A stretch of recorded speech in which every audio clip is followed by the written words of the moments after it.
I've got two NFL free plays for Sunday afternoon, one early, one late, including your biggest national TV game of the week, 49ers Buccaneers, and also an under-the-radar way to play the Cowboy-Panthers game earlier on Sunday afternoon. Two free plays, two games with analysis right here, right now.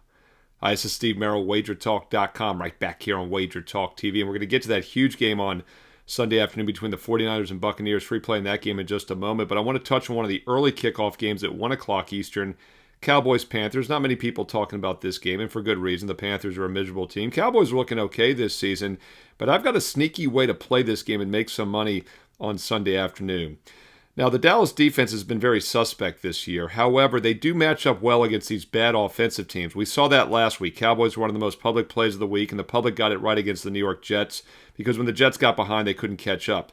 Same situation here. I think the situational setup is good for the Panthers, but I get concerned because if Carolina does get down in this game, they don't throw the ball well. They're going to have a tough time catching up.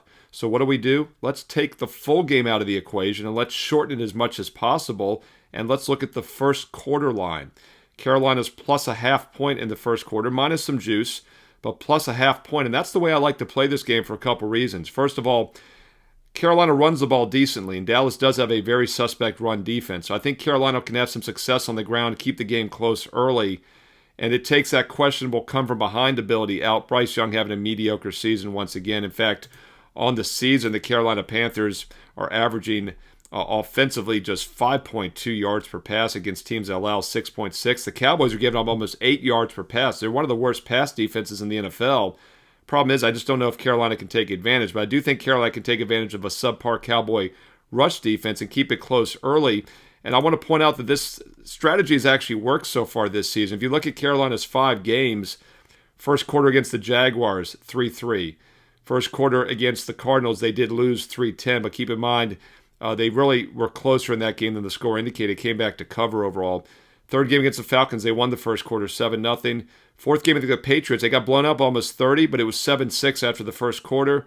And then last week against the Dolphins, they did win. They were only trailing 3-0. So they've been very close within a field goal in 4 of their 5 games in the first quarter. But here's what jumps out to me. Despite the fact the Cowboys are having a decent season so far this year, and they enter this game with a 2-2-1 record, Dallas has not won the first quarter in any game this season. In fact, the Cowboys have been outscored 37-13 in the first quarter of their 5 games so far. They were even with Philadelphia 7-7. They trailed the Giants 6-0. Trailed the Bears 14-3 in the first quarter. Trailed the Packers 7-0. And they were tied with the Jets last week. I talked about how this game is very similar to that one where the Jets couldn't catch up when they got behind, but that was 3-3. You would have cashed the plus half a point in the first quarter, and I think this game is very similar. Dallas, once again, has not outscored any of their 5 opponents in the first quarter this year. They've been outscored 37-13. Meanwhile, the Panthers, they've only been outscored 23-19 in the first quarter. Second quarter, Carolina's been outscored 62-13. So I'm not looking at the first half here. I'm looking at the first quarter only. Carolina Panthers plus a half a point, minus 130, minus 140 if you're going to play this game at 1 Eastern. A little bit of a sneaky under-the-radar attack here on that game. All right, the big spotlight game for Sunday on the daytime card at least. And by the way, I do have a free play video for the big Sunday night game, Lions-Chiefs. Also a doubleheader Monday night. I've got both your Monday night games as well. If you're liking these free play videos, all I ask is a thumbs up, like, and if you have a little extra time, a positive comment below as well, because I do truly read the comments and I reply back. Biggest game on the board, though, is at 4:25 Eastern, and we've got San Francisco at Tampa Bay. This is a time change. It was supposed to be an early kickoff at 1 Eastern. They moved it to the later card, 4:25 Eastern. There's only 3 4 o'clock Eastern games.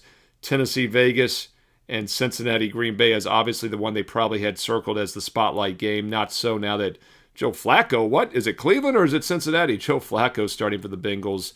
Ugly 2 games, so basically everyone, 90% of the nation, is getting this game on CBS. So I wanted to break it down for you. And Tampa getting a little bit of public love. And by the way, Dallas is getting public love also in the Carolina game. Not a surprise there. We don't just blindly fade the public. But one thing I wanted to point out also is that both of these games, the look-ahead line this summer was 1.5, Dallas and Tampa. Now it's 3. So the lines are both a little bit higher than expected. Of course, one of the reasons for San Francisco is they don't have their starting quarterback, Brock Purdy.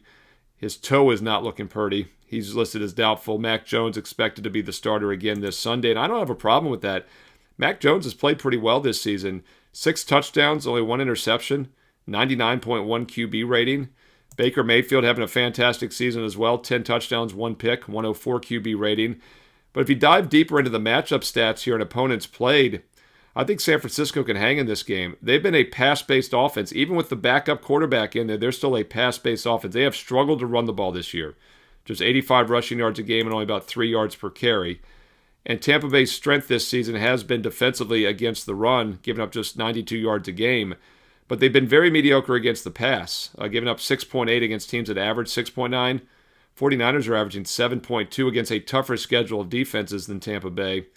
49ers pass defense is also much better, 6.1 versus 6.8 for Tampa. So we get two teams that throw the ball well, but I think San Francisco, even with Mac Jones, will have more success. Whenever I can get the better passing attack and the better pass defense as a field goal dog or more, it catches my eye.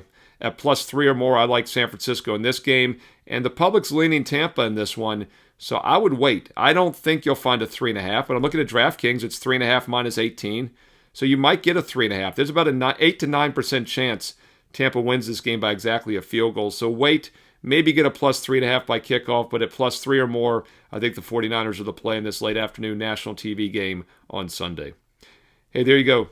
2 games for you, one early, one late. A sneaky way to play that Cowboy-Panther game. And by the way, let me know your thoughts on that first quarter attack. Do you think it makes sense? And also let me know your thoughts on the 49er-Bucs games and any other games you like this Sunday. Let's learn and earn and win together here on WagerTalk TV. Don't forget my NFL Fade the Public video is up as well with the Sunday night and both Monday night games for free.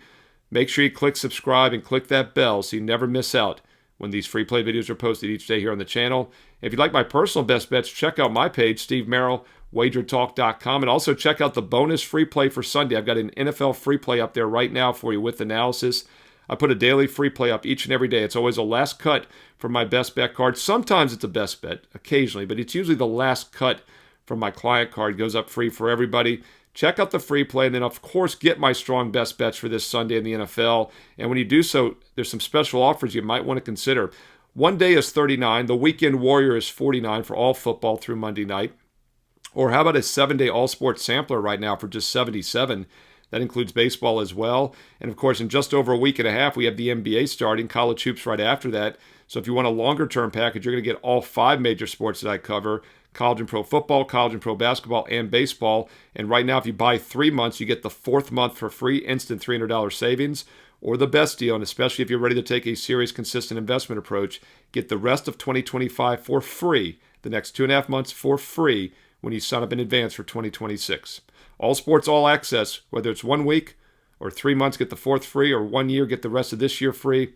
Check it out right now on my page, Steve Merril, WagerTalk.com, and get that daily free play as well, that bonus free play, and get there quicker with shortcut wt.buzz/SM.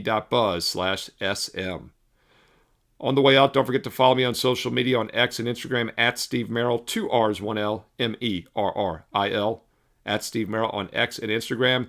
And once again, if you're liking these free play videos, thumbs up like is all I ask. Takes 2 seconds. Click it. You did it. I appreciate it. And stay tuned here to WagerTalk TV because you know there's more free play videos coming up next.